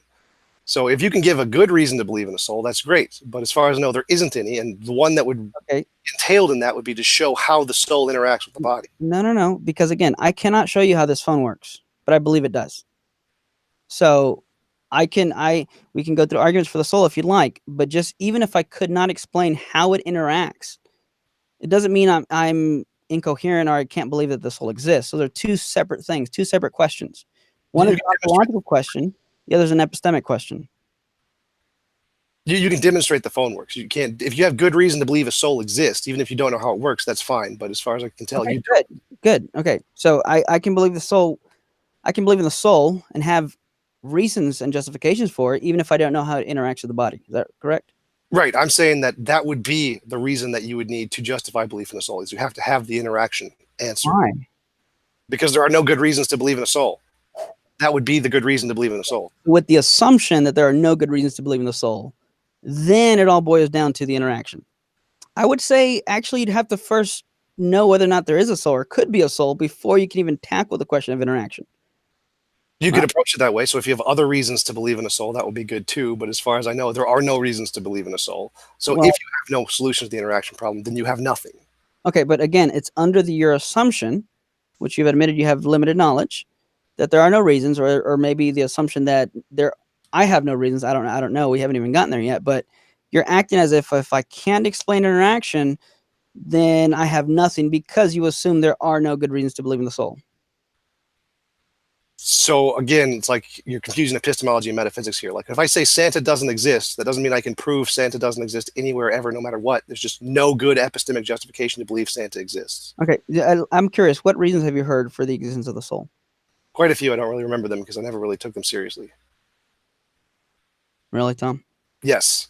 Because I can think of a lot of things. You can go through all my videos. They've come up quite a number of times. Like they're just not very impressive to me. Like, give me an example of one. Well, Okay, so here's again the disappointing thing. If you were to ask me what I don't believe in when it comes to anything like a belief that an atheist might hold or something like that, I can give you the arguments for why someone would believe that, even if it's been a long time, because that's part of, in my mind, it's part of the justification. For you not to even be able to name an argument for the soul, It's irrelevant entirely. That does nothing to help your position. I haven't The fact finished. that I don't remember them doesn't help you at all. It's So not. I don't take them seriously because they're not relevant. It's not meant to help. This is not meant to help me. I'm just pointing out the fact that it's maybe a slap on the wrist, you can call it. I don't know. Take No, it. you're just wasting time because that doesn't irrelevant to my position. It isn't relevant your position. It doesn't help me in any way. It doesn't help you anyway. There's nothing you're saying right now that is relevant to the argument. I So think it give helps me an argument for the existence of a soul. I think it helps the listeners. I think it helps the listeners. The fact that if you can't even think of one, yet you're so adamant that there is none. It's an ad hominem fallacy. It just shows them that you don't know what you're talking about. Give me an argument for the existence of a soul. I'll show you why it's wrong. Who doesn't know what they're talking about? You, because you're using an ad hominem. You don't remember what the arguments for the soul is. I don't need to remember them. An ad hominem says that you're wrong because of this. I'm not saying you're wrong. I'm just saying it's disappointing. Yeah, disappointing is the same as wrong. Give me an example of an argument. I'll show you why it's wrong. All right, so let's do what about identity through change? Do you believe that we remain the same throughout part replacement and change? We define ourselves as a certain category of things that make up the physical body, and the physical body changes, but that category we define as ourselves does not change. So Theseus's ship, we define it as Theseus's ship, even if we change all the parts, because he owns the ship. Okay, I don't know if that answered my question. Do you remain the same person from one moment to the next? Yes or no? Legally, by the definition of person, yes, I remain the same person. Not legally. Physically, by the definition of physical matter, no, I do not remain the same person. Okay, so in the strict sense of identity, and that's another technical metaphysical term, you are not the same person from one moment to the next. No. So I've been talking to how many different people in the past hour that we've been talking, hour plus? Right, because the problem of identity can't be solved for anything in any field ever. How many people have I been? Identity. How many Toms have I been talking to in the past hour and a half? Irrelevant to anything we've said. Serious now at this point. We define a person legally as the physical parts that make them up. So the legal definition, you've been talking to one. I don't Metaphysical definition. Metaphysics is nonsense, so it's not relevant to the topic. I don't care about the legal because being a person is not. Because metaphysical has no evidence. It's completely made up nonsense. Yeah, more assertions. Supported by all of the biggest problems in philosophy and science and every field of human knowledge. Yeah. Which you can't even give me any arguments for, but setting that aside. So how do you define a person? Forget the legal aspect, because if there was no law, you'd still have to be able to define a person, right? Yeah, I just define them based off the physical things that make up a human being. Okay, so would you say personhood is a degreed property? Maybe not. I'm asking you. Yeah, I don't know. It's just a person. And you're not familiar. Human being. No, it's just a human being. You're not familiar. Are you familiar with degreed property? That I want to assume that you. Huh? Yes. But it's the problem of identity, which can't be solved for anything, or the problem of people can't be solved for anything. This is not. The metaphysical questions aren't relevant here. It's all epistemic. We define a person as the matter that makes up the person. Tom, you asked me to give you some reasons, so I'm first trying to see where we're both at, so I can find where I want to go with it. Can you tell me what a non-degreed property is, or I can just say it? It's up to you. Go ahead, just say it. Okay. Because I'm honest, because I'm not gonna lie, I'm a little suspicious of whether or not you understand what a degreed property is, because so I want to make sure we're on the same page here. It's so some properties are degreed, some properties are non-degreed. So a degreed property would be something that can come in percentages or degrees. It can vary, it can fluctuate. So for example, loudness is a property that can go up or down. Hardness or texture is a property that can fluctuate. But contrast that with a non-degreed property, like the property being even. The number 2 is even and the number 6 is even, but the number 6 is not more even than the number 2. So would you say personhood is a degreed or non-degreed property? I don't know. Okay, we don't know. Now, earlier, though, you said that you define personhood as say that again, something about the physical. I'd say a human being is just the physical body that makes them up. That's so a person, or you say human being, person, human being, is just the physical body that makes them up. Okay. If you were to chop off my arms and legs, would I be half of a person? No, as far as I know. Huh. So apparently it's Well, if you cut up your brain into parts, you could be partial to a person. okay. So Dandy Walker syndrome is something. It's a real thing where some people are born with like only 10% of a brain. Are they only 10% people? No, but I'd say if I cut your corpus callosum in half, you're two people. Hold on. Okay, so you're not 10%. Okay, so then it seems to me that you would have to concede then that personhood is not a degreed property. Maybe, maybe not. I don't know. Well, based on the answers you just gave me, you'd have to say no. Well, Because no, not necessarily, because damage to the brain could mean that there's parts of persons, and maybe not. You'd have to have a better understanding of what really makes someone a person, and that we don't have a discrete definition of what that means yet. okay, no, that's not what I'm saying. If a person born with 10% of a brain is not 10% of a person, and if cutting my arms and legs off don't make me 50% of a person, then it follows that personhood is non-degreed, and then it would also follow from that personhood cannot be grounded in just the physical parts of the body that you said that makes a person. So a person can't just be something physical. No, it's kind of like the species problem in biology. Like you can say, well, is this one of these species or one of these species? Well, we don't know. There's not a hard line distinction between there, even though it is still a gradient. Person, and what makes a person is a gradient. We just don't know where exactly the line is. Like, for example, if you're born without a brain, you're not a person because you don't have a brain. You have no consciousness. You have no interaction. You can't live. So you're not a person. At what point do you go from like 10% of a brain, 5%? Where does that line draw? I have no idea. It's still a spectrum. And now whether or not we call it a hard distinction between a person and not person isn't really a solved question. We'd have to know more about the brain before we can answer that. Okay, so you said there's a gradient. So that means you assume personhood is a degreed property. No, it could be either way. I don't know. Because you're giving me two different answers here. The questions I asked, you give me an answer that would lead to this. Right. I don't have an answer to this because that's purely based on neurology. Once we understand everything about the brain, we can give you a concrete answer and say, yes, personhood is when you have this much level of consciousness, which we qualify as a person. Like, I don't know what the answer to that is, but we can. What's your question? How does this lead into an argument for the soul? Well, I was getting there, but then you switched your answer up on me. I didn't switch anything. I said I don't know, and then I said it could be this or it could be this. Well, so I don't know. I'm in part trying to help you come to a conclusion here because I want to know what you believe because the answers you gave me. You're not qualified to help me come to a conclusion. I'm sorry? You're not qualified to help me come to a conclusion on this. Okay, I'm sorry. Well, I'm doing my best here. How does this lead to an argument to the soul? Well, because if personhood is not a great property, then you can't base being a person on the physical chemistry and makeup that is what you are. And then it would have to follow that. I'm sorry? How so? I can just say personhood is a certain level of function of the brain, and once you have this certain level of function, then you're a person. If you don't have this certain level of function, you're not a person. Therefore, it is a physical property. Okay, no, that wouldn't be. That would just mean that it's a threshold property first. That where once you reach a certain level, then boom, you're conscious. No, so then, and it's fair enough. I'll grant that you say you don't know, but is it fair to say that you at least would think that if there was some way to determine personhood, it would be based on functioning? Yes. Okay, so if I lose functioning, am I less of a person? At some point, yes. If you die, you're not a person anymore. No, I said less of a person. Zero is less than more. Zero is always less. Okay, but if I am a person and I lose functioning, am I less of a person? Right. I would say this goes back to the neurology questions. What do we define as a person? How much function qualifies as a person? Where does the threshold behind it? Is it a spectrum? That's all a neurology question. I can just grant it for the sake of the argument and say personhood is a discrete either yes or no question and say that can still all be explained by the physical. You don't need any supernatural for that at all. Well, so no, I don't think it can be. So personhood, I would say, is a metaphysical question, not a physical question, because if personhood is non-degreed, which I think you would agree I'm to grant that for the sake of argument. I won't take a stance on it, but I'm sorry.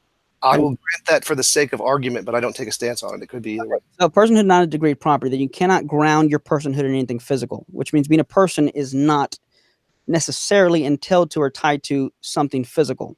Then you would have to ground it in something transcendent beyond the body that's not physical, namely the soul. No, I can ground it in the physical processes of the mind. Once it has a certain range of activity, well, then it's personhood. And if you have less than that range of activity, it's not a person. So a person in a coma is not a person. No, I said a certain range of activity. I don't know what that range of activity is. Okay. But I can still ground that in physical processes. So an arbitrary range of activity. And one thing we didn't get into earlier is now that I remember about going to the pain thing, and we can wrap it up soon if you'd like. Are you familiar with inverted qualia? No. Okay, so it's another way of showing that brain states and mental states are not the same thing. So let's say when I have a sensation of pain, you look in my brain and you see these brain firings.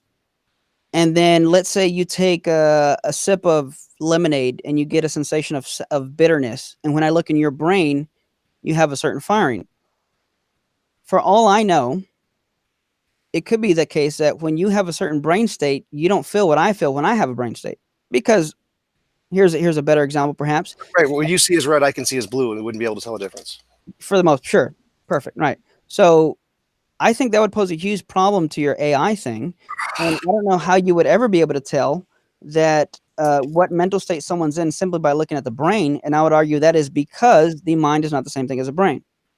I just say we don't have absolute knowledge of anything. Like, I can't show that you're conscious, but I still use the same criteria to establish an AI is conscious to the same way I establish you're conscious. So we can determine with some level of certainty that the certain colors we see are the same in some respect. Like, we can show that the eye works and has 3 types of colors that it can interpret or read.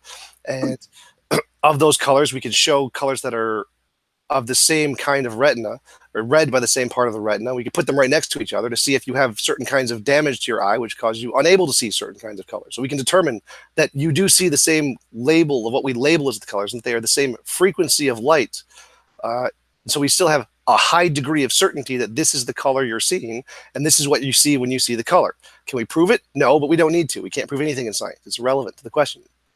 How does that make it a high degree of certainty? Because you're pointing at things that are physical. But so consciousness is something that's first person introspective awareness. It's first person private access. You have no access to my mental life. Would you agree with that? Yes. Okay. But if consciousness is physical, would it not be the case that you should be able to have access to my mental life if consciousness was physical? No. How would that work? Because anything physical about me, you have access to as a third party. Yes or no? No. Like what? Like, I can't analyze every cell and molecule in your body. Like, no, I don't have access to that information. Sure, you could. In principle, you could. You can get a microscope, and technology can improve. You could, in principle, have access to every physical aspect about me. Right. Right. Well, it's the same thing with like a CD. You have to have the translation has to be the same language as the CD to get the same information. So even if I had the CD with all of the ones and zeros on it, unless I knew how to read that CD in order to produce the correct song, then I would not have access to the stuff on the CD, even though I had access to everything on the CD. Because the songs and the CD are not the same thing, right? That's kind Right, of but the song is still physical. It's still a physical thing on the song. You just have to have the right way to read it. So until we have a way to read it, no, I will not have access to what you're experiencing. Now, it is possible that I can do that maybe in the future. Okay.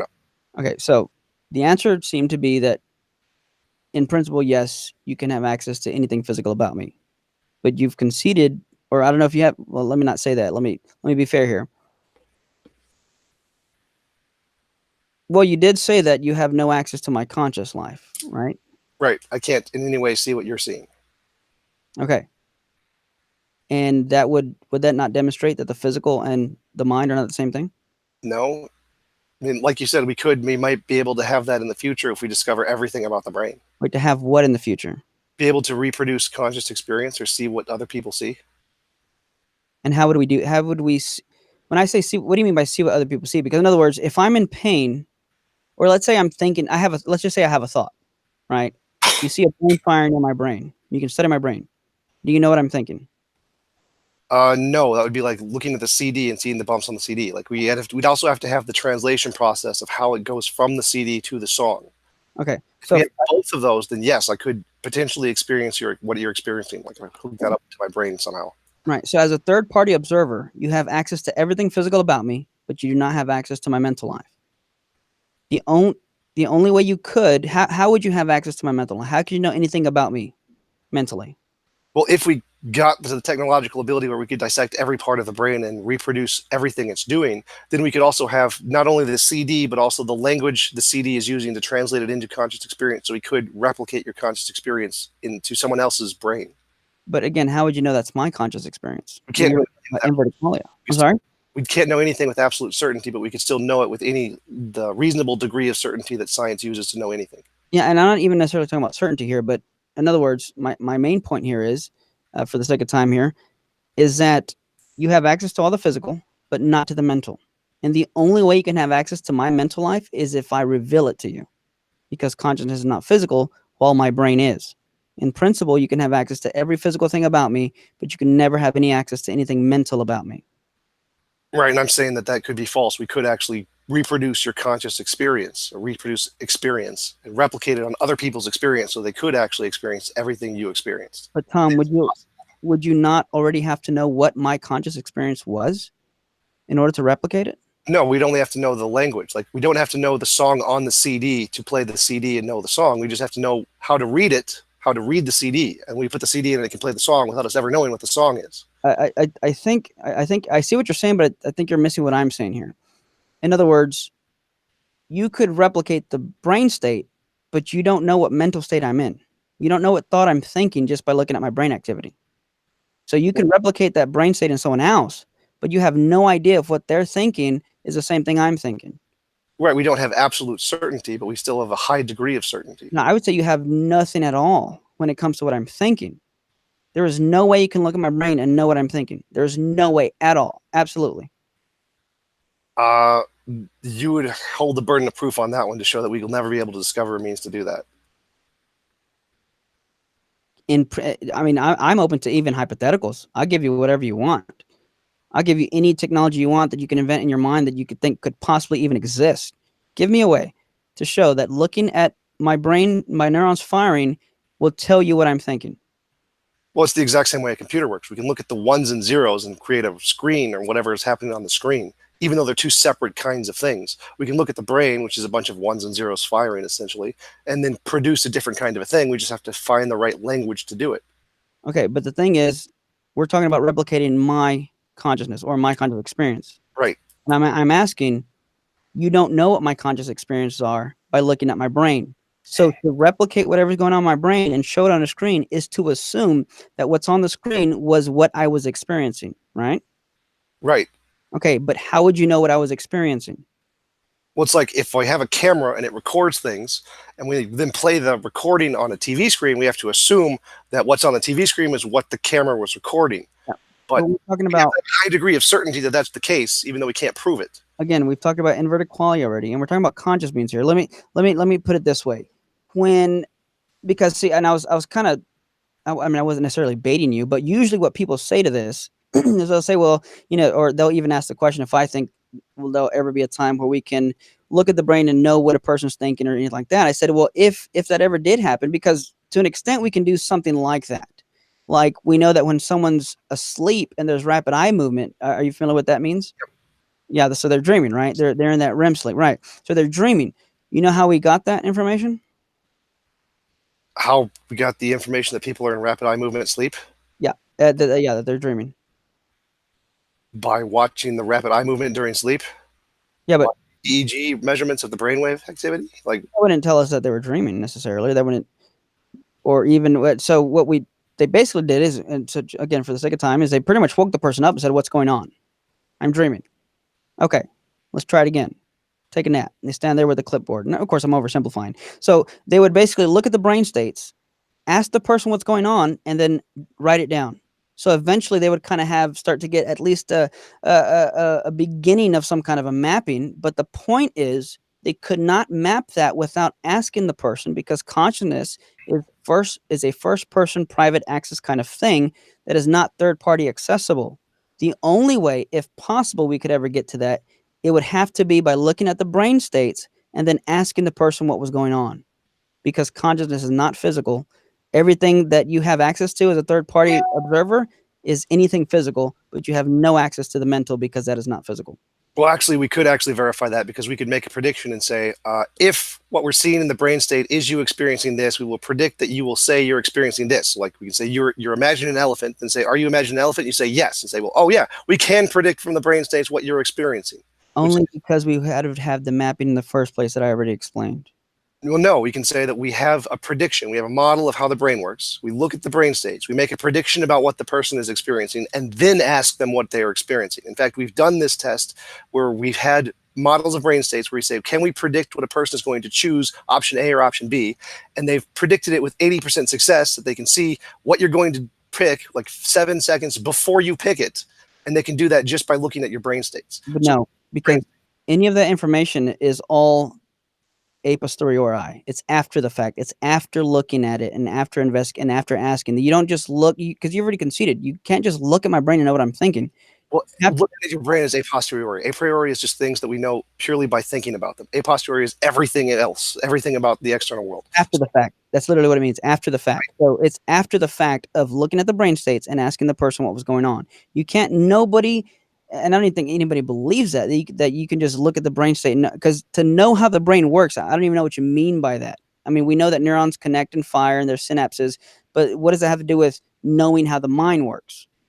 A neurosurgeon can know more about my brain than I do, but he cannot know more about my mental life than I do. Because that's what I'm checking to. We have tests where we can actually say, where the scientist, the neurologist, look at your brain with an fMRI and make predictions about what you're going to do 7 seconds before you do it. So they do know, in these very limited cases, more about your brain than you do. And right, yeah, experience than you do. No, okay, but how did they come to that? It's like saying, because these are all the brain state, the fMRI. They said we have a pattern in fMRI. This pattern will lead to this action. How did they know that? By doing past experiments. Good, right. And they had to ask the person. Like all of science, yes. Past experiments that lead to inductive conclusions about future conclusions, yes. You're missing it. They had to look at the brain state and then ask the person what was going on so they can map that out. Okay, so when you're in brain state X, you are thinking of puppies, let's say. Okay, now I want you to think of unicorns. Okay, that's brain state Y. So that way, the next time they came to somebody and they shocked them to have brain state X, they're going to say, we're going to predict you're going to think about puppies. But that was an a posteriori fact they came to because of the previous experiment, which could have only been done by the person revealing what they were thinking or feeling. Because, again, consciousness is a first-person private access kind of thing, and everything physical is third-party accessible, and that's one of the many reasons to show that consciousness is not physical. Right, that's how we would verify it, but that doesn't mean that doesn't lead to the conclusion it's not physical. I mean, if we can say we look at a brain state and we make this conclusion of these brain states about what you're feeling, and then we verify that that's correct by asking you personally, that shows that it is actually a brain state. Like, yeah, we can look at brain states and make predictions about what you're thinking without you even knowing it. Like, so the fact that we verify that through means of asking doesn't lend any credence to your conclusion. Okay, so just. We'll leave it at that. I want to ask you a serious question, then and if you don't mind, we can wrap it up. Even though it's like the third thing I said, third time I've said that. What has kept you, or what keeps you from becoming a Christian? And this is, I'm setting philosophical stuff aside, and you know all things like that. Problem of suffering. Can you elaborate on that? Well, I was a Christian until sometime in late high school. Reading in the bosom. Yeah, so then I lost faith because none of my prayers were ever answered, and that really had nothing to do with any of the philosophical arguments or stuff. I didn't get into that until years later. But now, after having researched all of the philosophical arguments, the reason I don't believe in Christianity mostly is the problem of suffering. The idea of an all-good God that created this world is just logically impossible. Along with the fact that there are no good arguments for the existence of God, give me no reasons to believe there is one. But mostly the biggest one is the problem of suffering. It just makes it pretty impossible for a God to exist. Okay. If you don't mind, I'd like to get some people's opinions on what the best book is on that. And I'd like to, if you don't mind, I'd love to buy it for you and send it to you. You can tell me what you think. You don't have to be on here. You can just message me about it. So every time I do things like this or debates or discussions, I always, of course, prepare and pray, but also pray for the people I'm going to be talking with and the people listening. And I say that to say I ask because I've been praying for you. Of course, and for what it's worth, I want to see you in heaven. I'd love to see you back with you and Jesus being, tight and legit. So I appreciate your honesty and transparency in that. And if you don't mind, because and I'm not gonna lie, I got this from Michael Brown. I saw that you allowed him to pray afterwards. Would you mind if I did? Not at all. Go ahead. All right.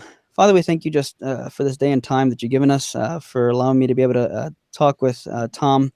I pray that you would speak to him, Holy Spirit, and the ones listening, that you would open their eyes and hearts, Lord, and whatever strongholds or hardened hearts that they may have or feel, Lord, that you would send your spirit and just soften those hearts, Lord, and trade those hearts of stones for hearts of flesh. I pray for Tom and the issues he's working through and with mentally and spiritually, Lord, that you would, as you see fit, Lord, come to him, show him, Lord, instruct him and guide him, Lord, in all his seeking wisdom, Lord, and that he would seek you, or even in times of whatever however you see fit, that he would in some way at least turn his face back to you, Father. We thank you. I thank you for his life and for what he's doing. I thank you for this opportunity you've given us. In your name we pray. Amen. For some reason I expect you to say amen when you did that, but you were just but Sure, I got a really sore throat, so no, I'm sorry about that. But hey, thanks for the conversation. I did enjoy it. Hopefully I wasn't rude or anything like that. If I was, forgive me, pray for me. But no, I enjoyed it.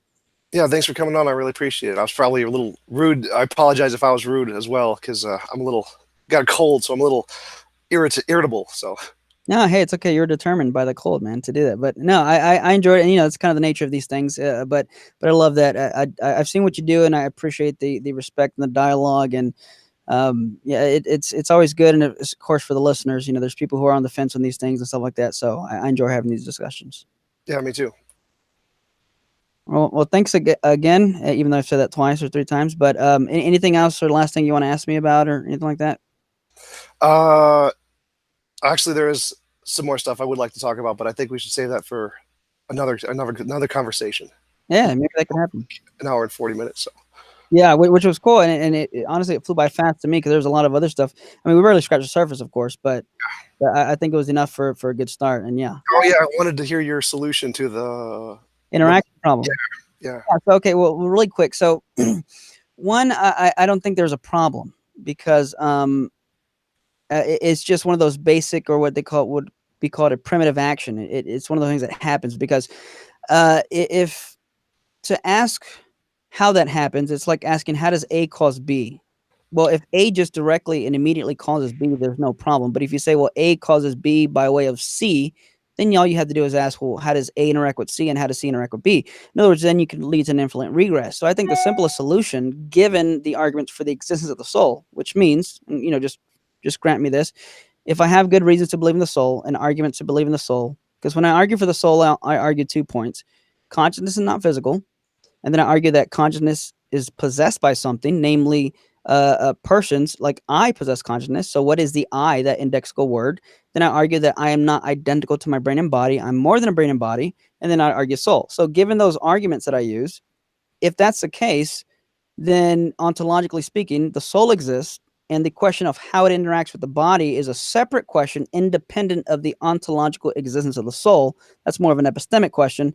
And with that, I'm fine with saying I don't know, but I'm also fine with saying was just a immediate basic action, a primitive action that just it's A directly interacts with B, and there's no intermediate intervening mechanisms that it uses to do that. I'm not quite sure I follow. Like if I asked you, how does a plane fly? And you said, well, a plane is made of metal. Well, that doesn't really tell me anything about how it flies. Because even if you say that it's a basic primitive action, that's a primitive is just a property of the thing. It doesn't explain any mechanistic way it interacts with the physical world. Mm-hmm. So I don't see how that's a solution to the problem. So if I said a plane flies by, it has to be an aerodynamic shape and there has to be wind. And okay, but how does that happen? In other words, you can always keep asking hows, right? But at some point, you're going to reach a bedrock. You have to show that there's some interaction phase. Like to show a plane flies, it interacts with the air, and the air lifts it off the ground. So you have to show that there's some interaction between this thing and the physical world. So the question is, even if I grant that like consciousness or whatever is, or the interaction is itself a primitive or a properly basic kind of thing, how does that get to the physical world? Yeah, well, again, if we grant for the sake of argument and time that consciousness is not physical and that we have souls, then whether or not I can show how it interacts with the body, I don't know. But every time I think, every time I move my fingers and arms, that's my soul interacting with my body. So how? Well, I'd say that the easiest solution to the simplest thing would be that it's just an immediate direct action, maybe like a magnet to metal or something. I don't know. But again, I'm fine with saying I don't know, and I'm fine with saying it's one of those immediate basic actions. I don't see how saying it's immediate basic action solves the problem, because that just goes into a Grippus trilemma. It's either... Well, because it says it's not a problem. Otherwise you lead to an infinite regress. Because take anything, metal and a magnet. Well, how does this happen? By way of this. Okay, well, how does that happen? By way of this. At some point, you're going to reach a point to where you don't, like if I ask you, how did you get here? Well, I came in my car. How'd you come in your car? Well, I turned on the engine. How'd you turn on the engine? I put the key in the ignition. How'd you put the key in the ignition? Like that. Well, how did so it's one of those, like I said, that's why it's called a basic action. So. Well, I mean, I agree with you, but when I ask, like, how does a plane fly, and you say, well, it lifts up, it interacts with the air, causes it to lift up. Like, I'm satisfied with that. I wouldn't need to ask, like, keep asking why at that point. But you need to apply some kind of interaction between the two to actually solve the interaction problem. So I don't see how saying it's a properly basic thing actually solves the problem. Like, I don't think that would get past. Every interaction have an intermediate interaction? No, I wouldn't grant that. I would say that let's just grant that it's like a first mover kind of a interaction. Okay. You still have to say, how does that first mover interaction interact with the physical world? Like, yeah, and that's fair. And you know, you could say, okay, so you have a name for it, but that's not an explanation. And I'd be okay with, you know, if you accuse me of that. But I'd go back to, maybe we'll know in the future, maybe this or that. I don't know. But again, in other words, I'm satisfied with that. Obviously, you're not satisfied with it, which is fine. But given the more important ontological question of whether or not this exists, I say once that's answered, everything else is kind of a secondary issue or question. yeah, I grant that. If you could actually show that the soul does exist and there was a second area of existing kind of ontological stuff, then that would be sufficient for me. Right on. Yeah, well, thanks, man. Appreciate it. Thanks for coming on. I really appreciate it. Really enjoyed our conversation. Hope to talk with you again sometime soon. Yeah, likewise. Talk to you later.